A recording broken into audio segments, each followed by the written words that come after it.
Good morning, good afternoon, good night. Saan mang panig ng mundo po kayo naroroon, welcome po sa channel ko na Listeners to Organist. Meron po kasi akong nabasa mga ka-listeners. Sorry po, magulo, maingay. Meron po akong nabasa na comment galing kay Sir Marvin Andalenio.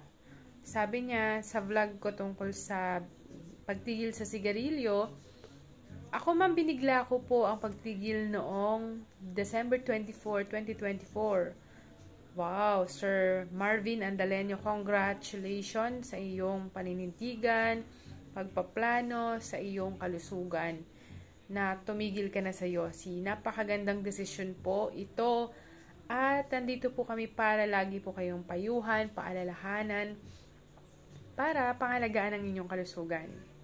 So, para kay Sir Marvin at sa lahat ng mga kababayan ko po na naninigarilyo at gusto nang tumigil ng biglaan, ito po yung maipapayo ko po sa inyo. Ano ba yung mga payo ko sa mga gustong tumigil ng biglaan sa paninigarilyo? So, paano nga ba tumigil ng biglaan sa paninigarilyo? Kung gusto nyo pong tumigil ng biglaan or cold turkey, sabi po ni Sir Dr.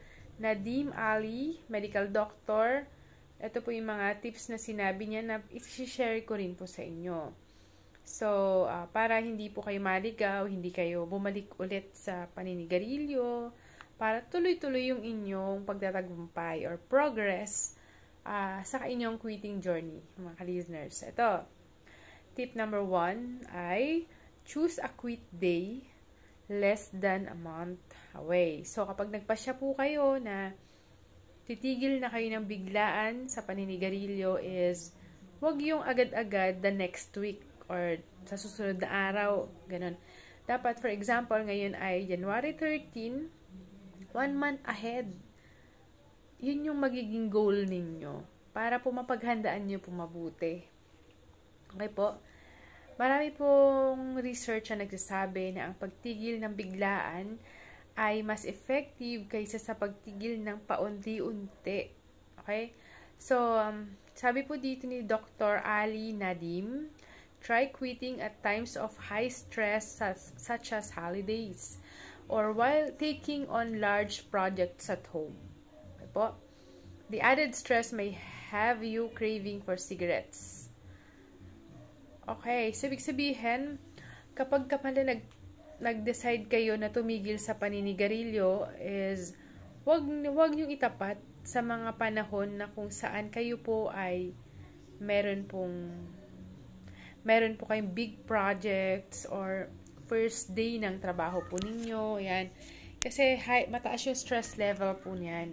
Pag mataas kasi yung stress levels po ninyo, mas mataas yung chance nyo na mag-crave ulit ng yosi. Kaya huwag nyo itatapat sa mga araw na holidays or marami kayong ginagawa sa trabaho. Yan.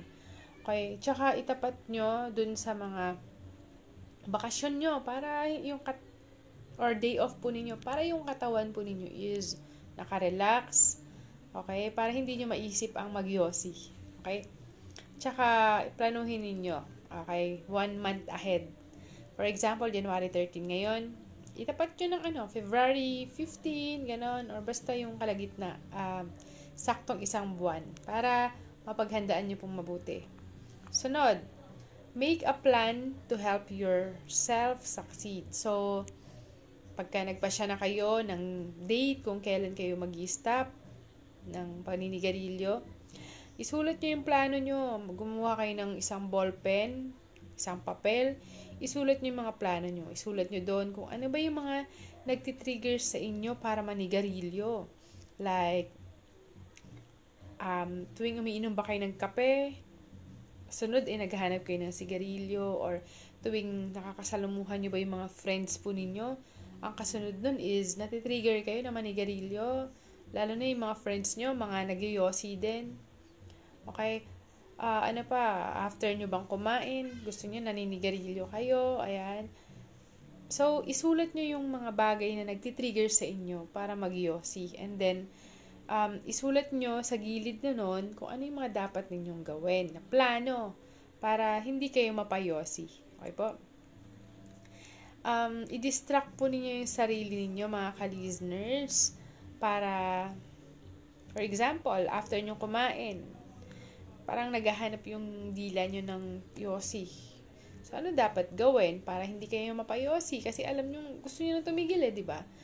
Ang gagawin nyo is, pwede kayong, imbes na mag-yosi, kumuha kayo ng yosi, gaganon nyo, hit-hitin nyo, di, mag-toothbrush kayong mabuti after kain, mag-floss, and then, gawin nyo yung busy yung inyong sarili. Okay po? Next, tip number 3, tell your friends and relatives about your decision. So, wag nyong sarilinin lamang yung pasya nyo. Dapat sabihin nyo sa mga magulang nyo, mga kapatid nyo, mga friends nyo, or office mates nyo na kayo ay mag-i-stop na para masuportahan po nila kayo sa inyong pagtigil. Para makatulong po sila sa inyo. Para, okay, every time na kayo ay matitrigger ulit, may nagpapaalala. Okay po? Sunod pong tip, create a list of dependable people to call.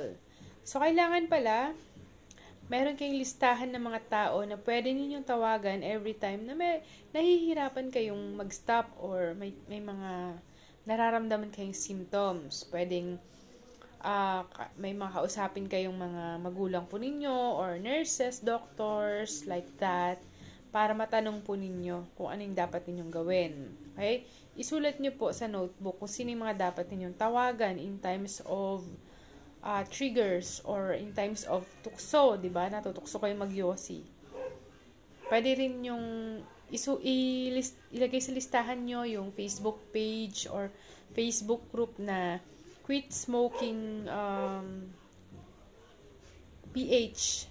Facebook group po yon na kung saan ang mga member po doon is puro mga nag-i-stop sa yosi or ex-smoker na. Para pwede nyong i-share doon, tanungin doon, yung mga member doon kung ano yung mga dapat nyong gawin. Tuwing kayo may mga symptoms at nahihirapan kayo. Okay. Next tip is change your habit to steer clear of triggers. Okay, yun nga. Katulad ng sinabi ko kanina, baguhin nyo yung mga nakagawian ninyo. Okay, para yung mga tukso. For example, tuwing umaga, pagising nyo, naghahanap kayong kape. Tapos, naghahanap yung dila nyo ng yosi. So, baguhin nyo yung nakasanayan nyo. Imbes na yosi ang hanapin ninyo, is gawin yung busy yung sarili ninyo. Okay po? Pwede kayong after coffee, maghugas kayong pinggan, or kumain kayo ng masustansyang pagkain, mag-toothbrush, and then make yourself busy. Ayan. Next is find support from former smokers. Mga dating, kilala nyo na dating naninigarilyo is na nag-stop na, humingi kayo ng tulong sa kanila. Sabi ko nga kanina, Quit Smoking PH Facebook group, mag-member po kayo dyan. Okay po? Next is think about the benefits of quitting. Benefits that you're gaining by quitting. So, isipin mo kung ano yung mga benepisyo na makukuha mo kung ikaw ay titigil na sa paninigarilyo. Okay, kapag tumigil ka ba sa yosi, ikaw ba ay magiging healthy, makakasave ka ng money, okay, magiging healthy din yung mga nasa paligid mo. Lahat ng mga benepisyo, good side ng pagtigil mo sa yosi, ilista mo para may inspiration ka po sa iyong quitting journey. Kasi mahirap talagang mag-quit, lalo kung wala kang inspiration, di ba? Siyempre, kung naisip mo kung ano yung mga benefits, kung sino yung mag-gain, sino yung makikinabang sa pagtigil, isulat mo ito sa isang papel. I-post mo sa sa taas ng ref or sa pinto ng ref or sa likod ng pintuan ng bahay nyo para lagi mo nababasa kung ano ba yung sino-sino ba or ano ba yung mga dahilan kung bakit ikaw ay tumitigil na sa yosi.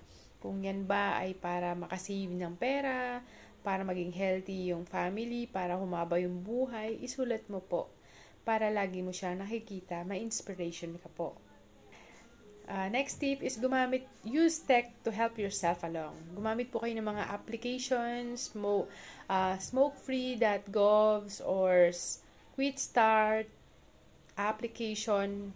Marami, search nyo sa Google Play kung ano yung mga mapipili nyo po doon ng mga application para makatulong po sa inyo, para matrack ninyo yung progress po ninyo ng pagtigil sa yosi. And next tip is seek help from doctor or counselor.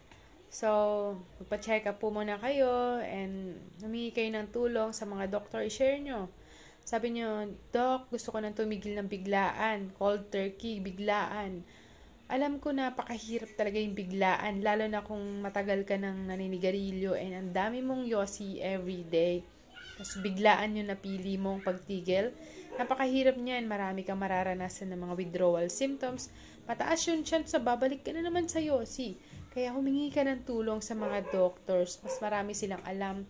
Patutulungan ka nila, pwede ka nilang resetahan ng gamot, pwede ka nilang payuhan na gumamit ng mga nicotine replacement, sila ang magre-reseta kung ilang dosage, okay?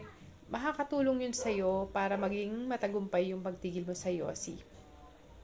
And last tip ko po, don't give up. Alam ko po, may mga people na hindi nagtagumpay sa pagtigil ng one attempt only. Pero posible pa rin tumigil, pero marami ang bumabalik ulit sa yosi kasi hindi sila nagplano, walang gabay sa kanila. Kaya kung nag-fail po kayo sa una, pangalawa, pangatlo, huwag kayong susuko. Okay? Mag-try ulit kayong tumigil hanggang sa kayo ay tumigil na. Marami po akong vlog sa YouTube na pwede makatulong po sa inyo para maging inspiration po ninyo para kayo tumigil na sa yosi. Okay? Sana po ay nakatulong po sa inyong video ito. And next vlog ko po is bakit nga ba dapat na kayo ay tumigil? So, abangan nyo po yan. And for the meantime po, please watch po my other videos on how to quit smoking, how to quit alcohol, and my other videos po. Like, kung nagustuhan nyo po at nakinabang po kayo, sana i-hit nyo po yung like, share, and comment po kayo. Thank you so much po, and God bless sa mga quitters ng paninigarilyo dyan. I love you po. Ingat po kayong lagi. Be healthy!